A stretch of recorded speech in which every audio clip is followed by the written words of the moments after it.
కోర్సులు అత్యుత్తమ అవకాశాలు మీ భవిష్యత్తుకు బలమైన పునాది JBITలో బీటెక్ తో సాధ్యం. అడ్మిషన్ల కోసం సంప్రదించండి. కాపునాడు జరిగింది. చరిత్రలో కనీ విని ఎరుగనటువంటి పెద్ద మీటింగ్. ఆ కాపునాడు పెట్టింది కూడా ఎందుకో తెలుసా? ఆ పేరు ఎందుకు వచ్చిందో తెలుసా? అదే ప్లేస్లో మహానాడు పెట్టారు. ఎన్టీ రామారావు మహానాడు పెట్టాడు. కాపులందరూ కలిసి వంగవీటి మోహన్ రంగారావు గారికి ప్రాణహాని తీసుకొస్తున్నటువంటి ఈ తెలుగుదేశం ప్రభుత్వం మహానాడు కన్నా కూడా పెద్ద మీటింగ్ పెట్టాలని దాన్ని కాపునాడుని పెట్టారు పోటీగా. ఆ కాపునాడు మీటింగ్కి centre of attraction Mudragada Padmanabham గారు. ఎందుకంటే వంగవీటి మోహన్ రంగారావు గారు జైల్లో ఉన్నాడు.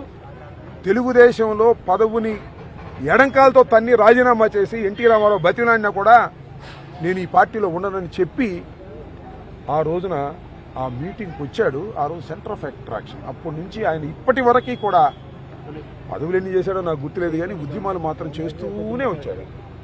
ముఖ్యంగా మీకు బాగా గుర్తు, కాపుల్ని బీసీలో చేరుస్తానని చంద్రబాబు నాయుడు గారు మేనిఫెస్టోలో పెడితే అది నెరవేర్చకపోతే ఊరూరా కాపులందరినీ కూడా చైతన్యం చేసి ఉద్యమం చేసినటువంటి మహానుభావుడు ముద్దగడ పద్మనాభం గారు. అందువల్ల ఆయనకి కాపు నాయకుడు అని పేరు. నిజంగా కాపు నాయకుడు కాదు, ఆ ఉద్యమాన్ని పట్టుకున్నాడు. ఆ ఉద్యమాన్ని పట్టుకొని ఆ ఉద్యమంలో ఎంత దూరం తీసుకువెళ్లాలో అంత దూరం తీసుకువెళ్ళినటువంటి మహానుభావుడు. ఆ క్షణంలో మీ అందరికీ గుర్తుండే ఉంటుంది. ఆయన నిరాహార దీక్ష చేస్తుంటే బహుశా ఇక్కడేనేమో తన్నుకుంటూ తీసుకెళ్లారు. భార్యను బూతులు తిట్టారు, కొడుకును కొట్టారు, ఆయన తీసుకెళ్లి జైల్లో పెట్టారు. జైల్లో అంటే జైల్లో కాదు, హాస్పిటల్లో పెట్టి జైల్లాగా చేశారు. అప్పుడు మీకు గుర్తుండే ఉంటుంది, హయ్యత్లో చిరంజీవి గారు, దాస నారాయణరావు గారు, పల్లం రాజు గారు, ఇలా అనేక మంది, బొత్స సత్యనారాయణ గారు, మేమందరం కలిసి మీటింగ్ పెట్టాము. అప్పుడు చంద్రబాబుకి చెప్పాము, చంద్రబాబు ఒక్క వంగవీటి మోహన రంగారావుని కోల్పోయాం కానీ ముద్రగడ పద్మనాభాన్ని కోల్పోవడానికి సిద్ధంగా లేము అని దాసనారాయణరావు గారు చెప్పాడు. దాంతో షేక్ అయ్యి గవర్నమెంట్ ముద్రగడ పద్మనాభం గారికి హాని చేయకుండా వదిలేశారు. ఎన్ని ఇబ్బందులు పెట్టాలో అన్ని ఇబ్బందులు పెట్టారు. కొట్టారు, సిఆర్పిని పెట్టారు,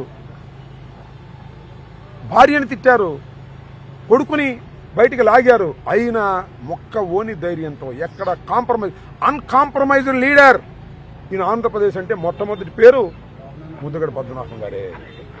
ఎక్కడా కాంప్రమైజ్ కానటువంటి మొండితత్వం కలిగినటువంటి వ్యక్తి. అందువల్లనే అనేక ఉద్యమాల్లో రాటు తేలాడు. ఆయన కష్టాలు పడ్డాడు, ప్రాణాలకు తెగించాడు. చివరికి ఇలా ఆయన మరణించడం చాలా బాధాకరమైన సందర్భంగా నేను చెప్తా ఆగు, నా ఫ్లో గాడ్ ఆఫ్ ఆనర్ గురించి కూడా అడుగుతున్నా కూడా చెప్తా.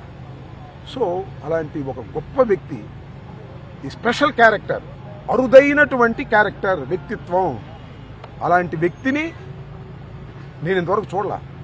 రాజకీయాల్లో పదవిస్తే కాంప్రమైజ్ అయిపోయాలని చూసా చాలామందిని, డబ్బిస్తే కాంప్రమైజ్ అయిపోయాలని చూసా చాలామందిని. పదవివ్వు, డబ్బివ్వు, ఏమిచ్చినా సరే నేను చేసే ఉద్యమం విజయవంతం అయ్యేంత వరకు నేను పోరాడతాను, ప్రాణాలు కోల్పోవడానికి కూడా సిద్ధంగా ఉంటాను అని చెప్పి నిరూపించినటువంటి వ్యక్తి ముద్దగడ పద్మనాభం గారు. ఆయన లేని లోటు ఎవ్వడు తీర్చలేడు. ముఖ్యంగా ఈజ్ ఐకాన్ ఇన్ కాపుస్. కాపుల్లో ఒక ఐకాన్ లాగా, ఒక దిక్చూచిలాగా నిలబడ్డాడు. ఆయన వెళ్ళిపోవటం నిజంగా రాష్ట్ర ప్రజానీకానికి, వైఎస్ఆర్ కాంగ్రెస్ పార్టీకి, కాపులకి చాలా తీరని లోటు అని నేను ఈ సందర్భంగా భావిస్తున్నాను. ప్రభుత్వ లాంఛనాన్ని మీరు అడ్డుకున్నటువంటి పరిస్థితి అయితే నేను అడ్డుకోవటం ఏంటి?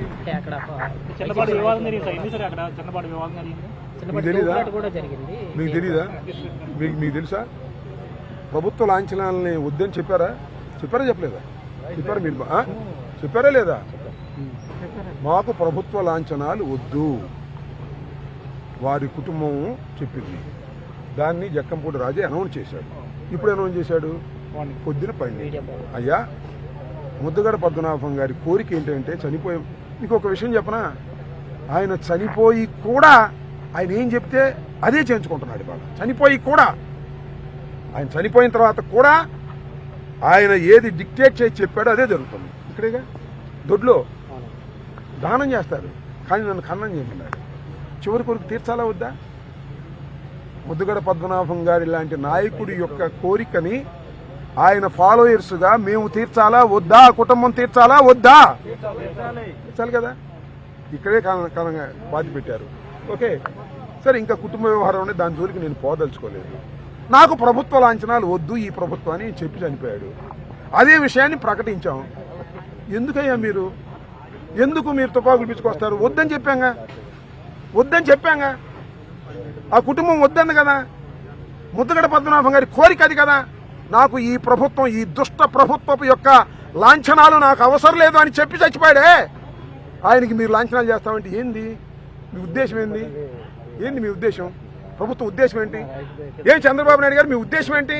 వద్దు బాబు అంటే మీరు తుపాకులు పంపించి కానిస్టేబుల్ పంపించి మేము ప్రభుత్వ లాంఛనాలు చేస్తున్నాం ముద్దగడ పద్మనాభం చెప్పడానిక?